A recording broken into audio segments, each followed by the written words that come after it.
I love you, Grandma, come again.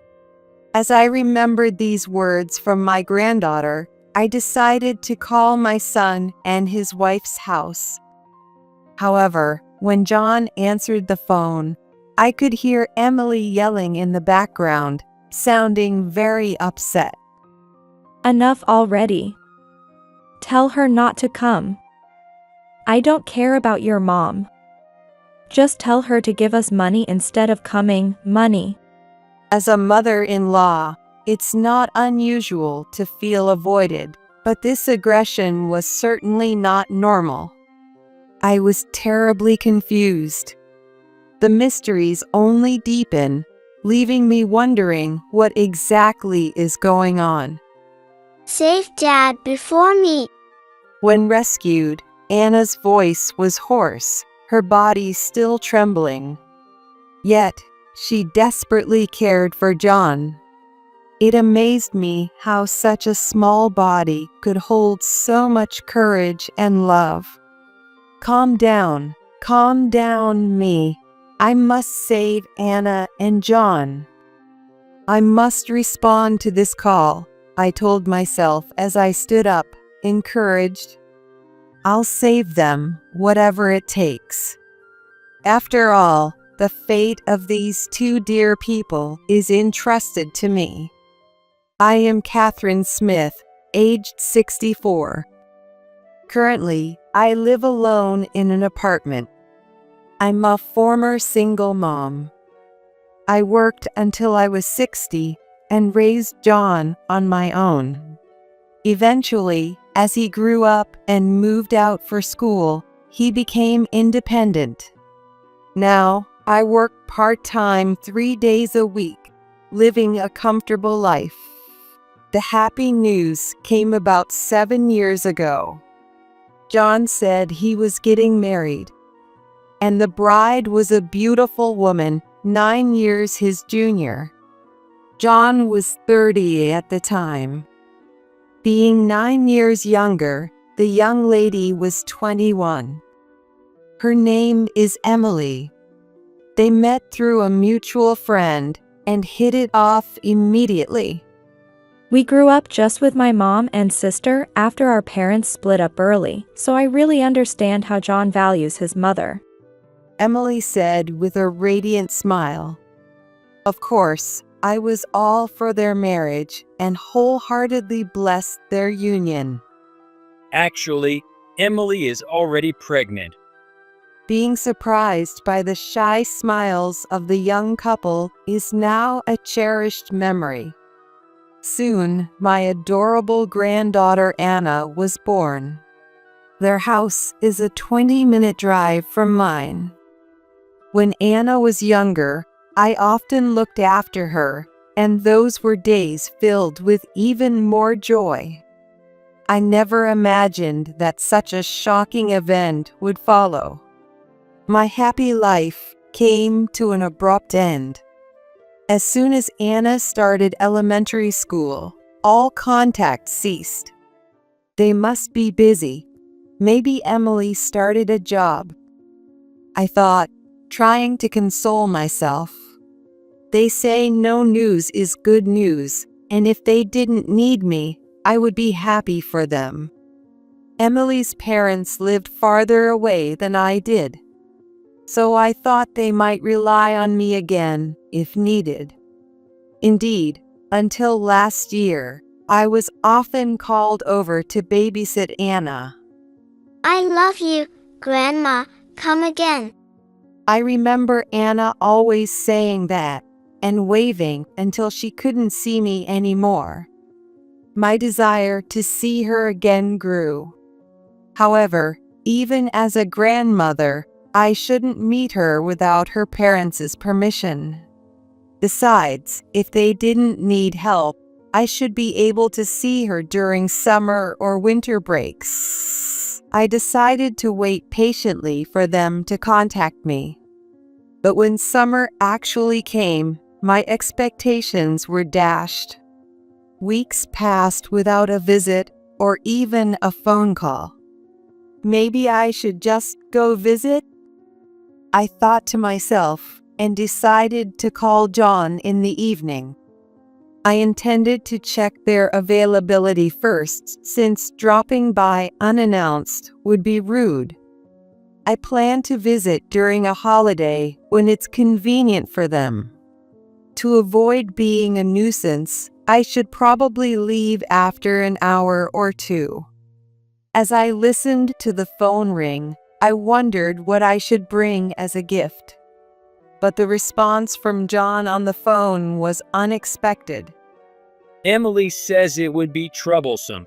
She's tired and doesn't want to meet. Sorry, but could you please hold off this year? I was stunned at first, but slowly I began to understand. Meeting me was a burden for Emily. It's easy to forget, but to her, I'm her mother-in-law. I had thought we were getting along like friends, but maybe Emily had been feeling pressured all along. If she's tired, I could help out with the chores, but maybe my coming over would be more of a nuisance. I ventured cautiously. John moved the phone away from his mouth to say something. Thinking he was probably talking to Emily, I held my breath and waited. Then, in a tone I had never heard before, Emily's annoyed voice faintly reached me. Enough already. Tell her not to come. I don't care about your mom. Just tell her to send money instead of coming, money. Although the voice was distant and not entirely clear, that seemed to be the gist. Can you imagine how shocked I was? I was so stunned I couldn't speak. As I was speechless, a very apologetic John's voice came through. Sorry, I appreciate the sentiment, but she doesn't want you in the house. She just started at jobs, maybe part-time, and it's tiring her out, making her edgy. I was simply stunned. I hadn't realized I was so disliked. I think I responded with something like, okay, or I see, but I was not sure. Disheartened, I hung up the phone. After hanging up, I regretted not asking to at least talk to Anna. More than wanting to visit, I just wanted to see John and Anna's faces. For Emily, having an outsider like me in her family-only home must be stressful. I too remember feeling tense when my mother-in-law used to visit while I was still married to my ex-husband. It's not hard to understand why Emily would be reluctant. If this keeps up, there might come a day when I won't be allowed to see my granddaughter. I reflected deeply on this. At the same time, I realized that indeed Emily had started working. She had married John soon after entering the workforce and became a housewife. Her last job was in an office, I heard. If she's doing a standing job part-time, it might be more tiring. As John said, she might be too physically and mentally exhausted to accept various things. I hurriedly sent John an apology message. Sorry about earlier. Please apologize to Emily for me as well. Having people over can really be a hassle, I understand. I've reflected on it. I just wanted to see Anna's cheerful face, so maybe you could send a picture sometime. If you can make it back during the summer break, please let me know then. With a prayerful heart, I waited for a reply. Surprisingly, the phone rang sooner than I expected. It was John's number, so I answered quickly. But to my surprise, it wasn't John who started talking, but Emily. Hello? Thank you. I appreciate your concern. Her voice was weak, a stark contrast to the strong yelling I had overheard earlier. It sounded like she was truly exhausted. For a moment, I wasn't sure whom to believe, but either way, it wouldn't change what I needed to do. Whether her true feelings were one way or another, the fact that she was trying to get along with me was something I should appreciate. Thinking this, I made an effort to sound cheerful. "It's been a while, Emily. I heard you started working. You must be working hard. It's tough, isn't it? Sorry for saying I'd drop by during such times." Then, Emily exaggeratedly moaned a big hum. I could even hear her sniffing. If she was truly crying, that would be quite emotionally unstable. Yes, I'm really exhausted. It's the latter half of the summer break, but I'm sorry, this time is not good either. Emily sounded very sad. I began to worry that maybe her emotions were indeed in disarray. Concern was starting to outweigh my doubts. Hormonal imbalance, stress, and other possible causes of her condition crossed my mind. I'd much rather she just disliked her mother-in-law. Of course, it's okay. I'm sorry for pushing. It's totally fine. But more importantly, are you okay, Emily? Are you getting enough rest? I spoke gently, taking great care not to upset her. Emily was silent for a while. I waited anxiously for her response for several seconds. Finally, a slightly happier sounding voice came from the other end of the phone. I'm fine. So, Bye. After a brief farewell, the call ended. I involuntarily sighed. The atmosphere wasn't right to ask to see my granddaughter. Emily's condition worried me, but John's yes-man behavior was also concerning.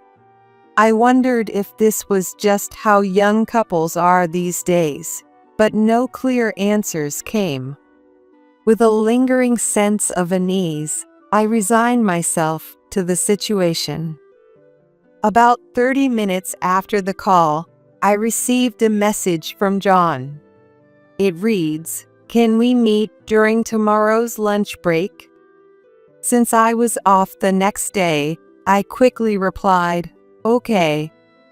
The following day, we decided to meet for lunch at a diner near John's workplace. John looked tired when I saw him. His words lacked energy. Lately, Emily has been acting strange. She goes out every night, comes back drunk, and then is bedridden with a hangover. She could ask you or her parents to take care of Anna, but she refuses. Honestly, it's troubling. John then took a key out of his pocket and handed it to me. It seemed to be the spare key to their house. Just in case I can't get up because of illness or something, can I call you? I accepted the key, trying to suppress my anxiety. John asking for such a favor was not a good sign. Even after getting home, I was too worried to sit still. After 3 days of agonizing, I sent John a message. I wanted to talk directly again to hear more about his concerns. "Can you talk now?" He should be at home at this time. Normally, I would get some kind of message back right away. But no matter how long I waited, there was no reply. By midnight, I even started thinking about visiting their house. But finally, a reply came. Busy. Can't for a while. The message was curt. My unease did not subside. The next day, I called John's workplace, wondering if I was overreacting. But then I learned something alarming. John had been ill and hadn't come to work for the past 2 days. Indeed, he looked pale when we met 4 days ago. If he had fallen ill after that, it wasn't inconceivable. But then, would he really reply busy instead of sick to my message? Beyond a mere gut feeling, emergency alarms are blaring in my head. I rushed to John and Emily's house. No one answered when I rang the doorbell. When I entered with the spare key, I found several heavy stones piled up in the kitchen. They were shaped like curling stones and weighed about 22 pounds each. Why here? I wondered. Then I heard a noise. Looking around, I saw Anna outside on the balcony. I hurried to open the window and was shocked. Anna was chained up, wasn't she? The robust metal chain was thin but sturdy, not easily removed. It was cold outside. I quickly took off my coat and wrapped Anna in it. She was shivering, perhaps from the cold. But when she looked up at me, she cried out, "Save Daddy first." confused about what it meant. I hugged Anna as I listened for more of her story. "Mommy locked Daddy under the kitchen floor. He's under those heavy round things. Please, hurry and help." Breathless at this unimaginable revelation. Following Anna's plea, I moved the weights aside and found a trapdoor to the underfloor storage. Cautiously opening it, I found John lying at the bottom of a dark, cramped storage space. I screamed, "John!" No response. I reached out desperately. His body was warm. He was alive. I tried desperately to pull him out, but John, unconscious, was too heavy, making it impossible to lift him. I started to panic. Just then, I heard a car. I caught my breath sharply. I thought it would be bad if Emily came back and saw this situation. If it was just Emily, maybe it'd be better, but if she had a man with her, I would stand no chance. I rushed to the front door and secured the chain. It turned out not to be Emily, as there was no sign of anyone. Instead, moving around helped clear my head. I told myself, calm down, me. I must save Anna and John." I pulled out my phone and dialed 911 in a frenzy. Later, I realized that calling an ambulance could have been an option, but at that moment, I was not in a state to think about it. All I could focus on was getting help.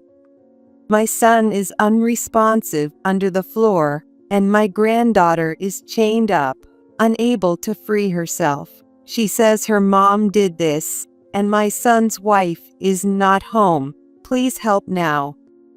I explained the situation and location as requested.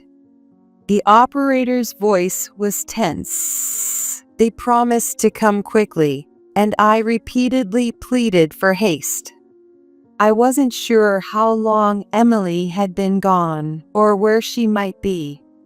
When I asked Anna, all she could do was cry and say, "I don't know." Anna and I managed to pull the chain to its limits and somehow got back inside. I wrapped Anna in a blanket. I tore off the bed and held her tight. "It's okay. Your grandma will definitely save you. I will protect you." I returned to my unconscious son. His lips were dry, which concerned me, but there was no way to give him a drink right now.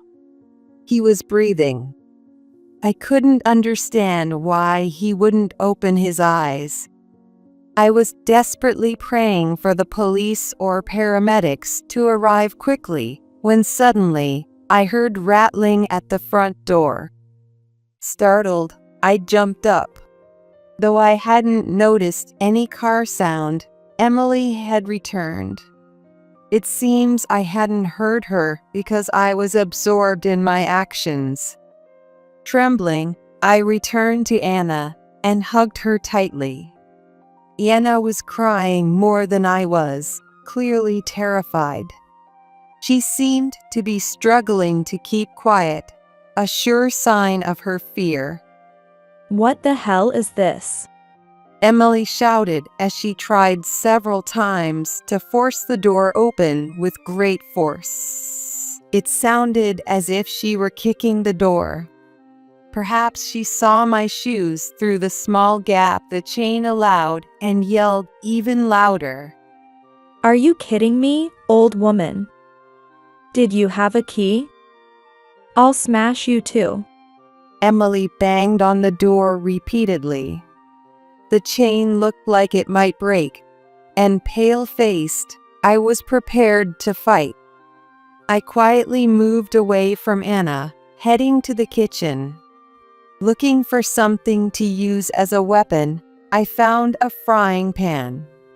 Thinking I had to protect Anna at all costs, I approached the front door, ready to defend us. Just then, I heard the sound of a police car approaching from a distance. The sound grew closer and closer. They must have been coming because of my call. Emily stopped rattling the door and stood still. I raised my voice. Here, we're here, the ones who called. Help us. Then, Emily let go of the doorknob and hurried away. As I was slumping down, the doorbell rang. I screamed softly, but then I heard a male voice from outside. Excuse me, are you okay? We're from the Central Police Station. Did you call us? Crying, I stumbled to the door, unlocked the chain, and let them in. The police quickly assessed the situation and called for paramedics. While waiting for the ambulance, they briefly questioned me about what had happened. Soon, Anna and John were safely extracted and taken for emergency medical care. I accompanied them to the hospital. Even at the hospital, I couldn't immediately relax. Fortunately, Anna's life was not in danger. She had visibly lost weight and appeared severely malnourished. The tests showed she was slightly dehydrated, but otherwise okay. The memory of her shivering from the cold was still vivid in my mind, and I was deeply relieved she didn't have a fever. It seemed she could recover with proper nutrition. The problem was John. Upon arrival at the hospital, he remained unconscious. No response to tapping or shaking. I continued calling his name until a nurse pulled me away. John, please, wake up. Daddy, Anna was sobbing too. I held Anna tightly, continuing to pray for John's safety. While waiting for treatment, I gradually heard more from Anna. Mom locked up Dad, and when I told her to stop, she got really mad and sent me outside. If I yelled outside, I'd get in even more trouble, so I tried really hard not to cry. Anna clung to me and shared in a tiny voice, imagining what it must have been like to see her father in such a situation, how terrified she must have been. Yet the courage she showed by speaking up made me feel both happy and strong. It was cold, wasn't it? Scary, wasn't it? Was it then, with that chain?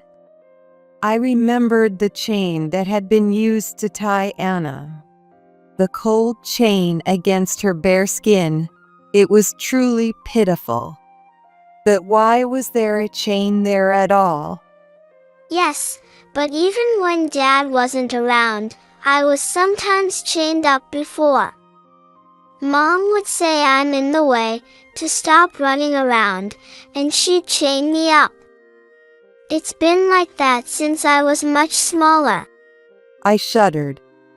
If that was the case, Anna might have been chained up even when I used to come over to take care of things, without my knowing. I almost blurted out asking why she had never mentioned it before, but swallowed my words. It was too cruel to blame such a small child. It wasn't easy for her to seek help for something her mother did to her inside the home, especially if it started before she was even 7 years old. She might not have clearly understood how abnormal it was. An adult should have noticed. I should have noticed. With intense regret and renewed anger towards Emily, I felt. What concerned me was how much John knew about it. I decided to ask Anna, "Did Dad know about the chain?" Anna shook her head. No words came out. I held Anna close, patiently waiting. Eventually, Anna, with tears filling her eyes, answered. Mom said if I told Dad or Grandma, she would get very angry, so I kept it a secret all this time. When Grandma is around, Mom doesn't do anything mean to me. Mom is the kindest when Grandma is there, so I liked Mom then. Despite all that had happened, Anna had not given up on her mother, Emily. This time, I couldn't hold back and started sobbing loudly. Anna cried along with me. The time it took for John's treatment to finish felt incredibly long. It probably felt longer than it actually was. Later, I learned that John had been pushed into a small space under the floor for about 2 days without food or water. Fortunately, the duct tape was only loosely applied, so it wasn't completely airtight. That meant he had no trouble breathing. Finally, the awaited news arrived. After receiving hydration and other treatments, John finally woke up. I was immensely relieved, and together with Anna, we rushed to John's side. John smiled at seeing Anna, and we rejoiced together over being safe. The next day, John's account made Emily's actions clear. Emily had told John to clean under the floor, and once he was down there, she closed the lid. John tried to get out, but couldn't open the lid. Mom put a heavy round stone on it and stood on it. Anna, now recovered, also testified. The police listened solemnly to both of their stories. Emily's behavior changed significantly after Anna started elementary school. But now that I think about it, there might have been signs before that. John muttered sadly. His gaze towards the ceiling was vague and anxious. After the police left, we were able to talk more in detail. There were a few times when Emily went out with friends and came back late. The next day, Anna was unusually quiet. I thought she was just being considerate because her mom looked hungover, but maybe Emily was harsh to her when I wasn't watching back then too. John sighed. Being much younger than himself, he thought it was just young people's behavior to go out with friends and drink too much. He mentioned that there were no suspicious activities, only meetings with female friends, and he had been shown photos taken together as proof. I thought it was okay since she was supposed to be taking care of house chores and Anna during the day. It would be a break for her. If only I had paid more attention to Anna's condition. Saying that, John sadly cast down his eyes. Despite being in danger himself, all he could think about was caring for Anna. He had become such a gentle father, which made me feel a bit proud. That for Emily, that kindness might have been seen as a reason to think she could get away with more selfishness. Thanks to Anna and John getting better, Emily's malice has become even more apparent. I did my best to comfort them, and when they were discharged, I told them to come to my house for a while.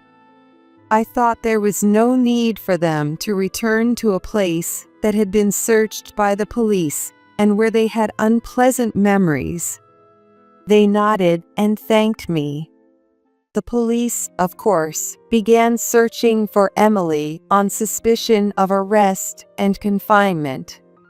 They started by checking around the house, but she was not found immediately. While I kept an eye on John and Anna, the police asked me about the situation. First, please tell us about the situation when you found your granddaughter and son. Also, do you have any idea where your daughter-in-law might have gone? I tried to calm myself with a deep breath.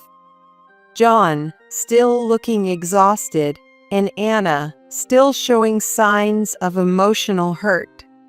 Filled with an inability to forgive Emily, I needed to remain calm. Emily, where might she go? Well, I'm not sure exactly, maybe. I shared my lead with the police. I didn't know much about Emily's range of activities, but there was one thing I did know. After finishing with the police, I sent a message following that lead. Let's see, the text should say, Emily has done terrible things to her husband and daughter. She's currently on the run.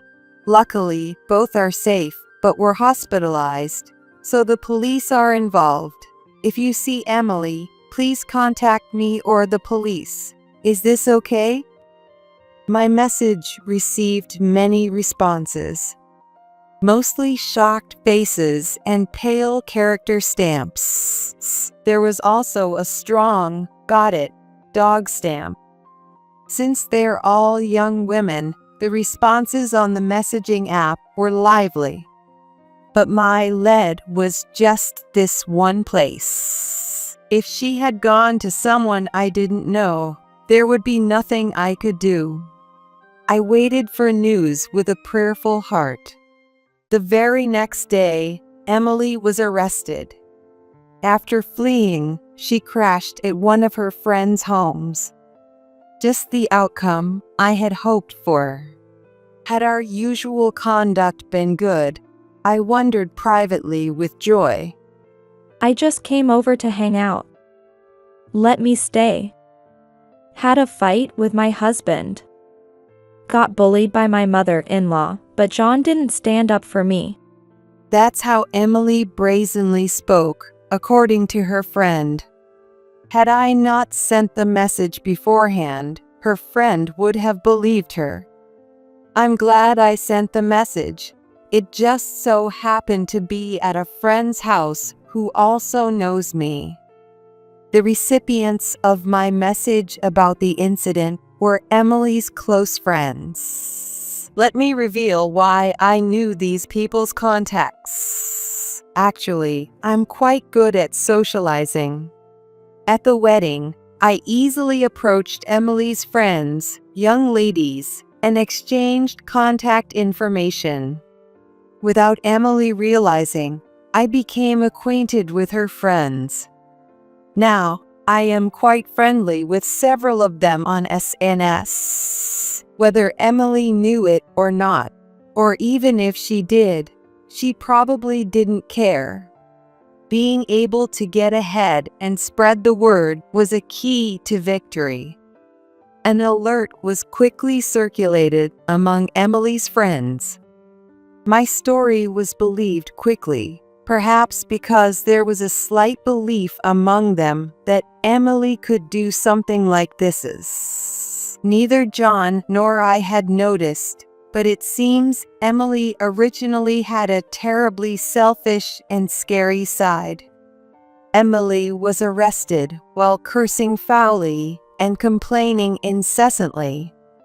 Although I was glad about the swift arrest, it made me a bit disheartened to realize neither parent nor child had a good sense of people. Nevertheless, it was finally over. More than feeling joyful, I was relieved. Months later, during Emily's interrogation, an astonishing fact came to light. It turned out that Anna was not John's daughter. Furthermore, even the identity of the father was unknown.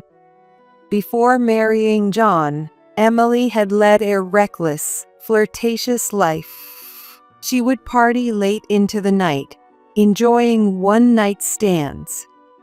By the time she realized she was pregnant, she had been involved with more men than one could count on one hand. In short, she had multiple partners other than John. The reason she chose John was that he was the highest earner among the men she was seeing. When I told him I was pregnant with his child, he was so blindly happy that I thought he was easy to manipulate. I married him thinking I could do as I pleased. The level of John's disappointment upon hearing this was profound. Naturally, I was furious. How terrible, unforgivable. I felt anger towards Emily, but also frustration with myself for having been so happy about their marriage without knowing the truth. My concern now was for Anna. How could we possibly tell a 7-year-old girl that John wasn't her father? After discovering the truth, John and I agonized over how to break the news to Anna. Can such a small child handle this truth? I couldn't bring myself to simply tell the truth. Since it was certain that Anna would be deeply hurt, I wanted to handle the matter with great care. However, John was in torment. If he wasn't her real father, then she had another father out there. It seems he can't help but wonder if it's okay to keep silent about it. She might want to know the truth someday. After days of discussion, we decided not to tell her for the time being. There had to be a right way to do it, and it wasn't something to be rushed. Moreover, the motive behind Emily's horrific actions was revealed. She had become obsessed with a nightclub, pouring money into it. When a favored staff member urged her to spend more, Emily eventually tapped into John's bank account. Fearing discovery, she took preemptive action to silence him by locking him in an underfloor storage space. Sobbing uncontrollably, Emily confessed, I wanted to contribute more to the club. I thought it would be convenient if my husband disappeared, even better if it meant I could collect the insurance money and visit the club more often. Hearing that she still desired to meet the nightclub staff, I was speechless. It was a marriage initially motivated by money. It's clear that there was no love involved. But is it solely Emily's fault that her sense of ethics shattered to this extent? Or does some of the blame lie with the club staff she encountered? I can't say for sure. There were others beside myself who were appalled by what Emily said. These were Emily's own mother and sister. Initially, Emily's family had intended to welcome her back after she atoned. but upon hearing her testimony, they declared a complete severance of ties. Eventually, Emily, having been definitively sentenced, was sent to prison. Now completely estranged from her family, there was no one left to send her care packages behind bars. She faced a profoundly lonely life ahead.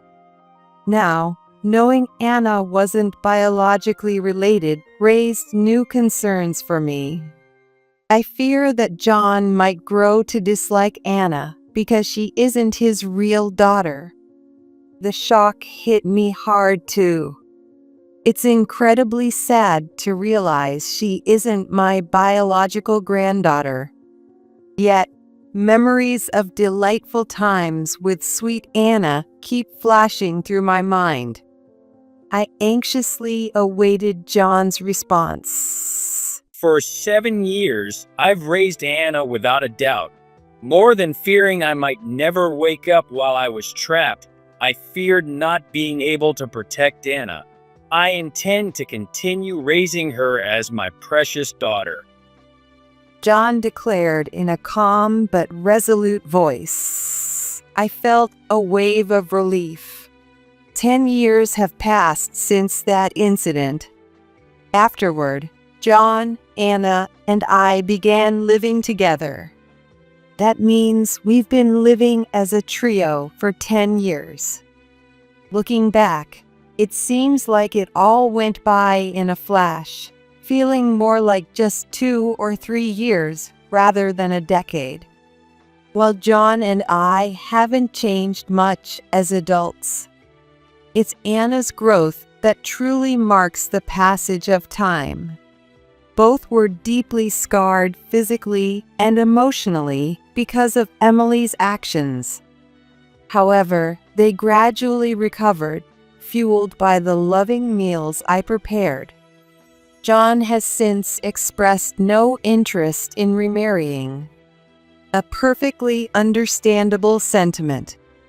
Instead, he poured his efforts into his work, which led to a promotion.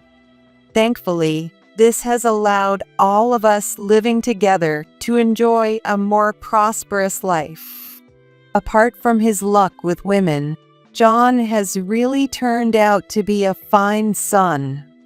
Now, Anna is a beautiful 17-year-old high school student. Recently, she brought home her first boyfriend. It's still very much a childlike relationship, but watching them study together is endearing. To think she chose such a scrawny boy with glasses. John grumbled, but I really felt like holding up a mirror to him.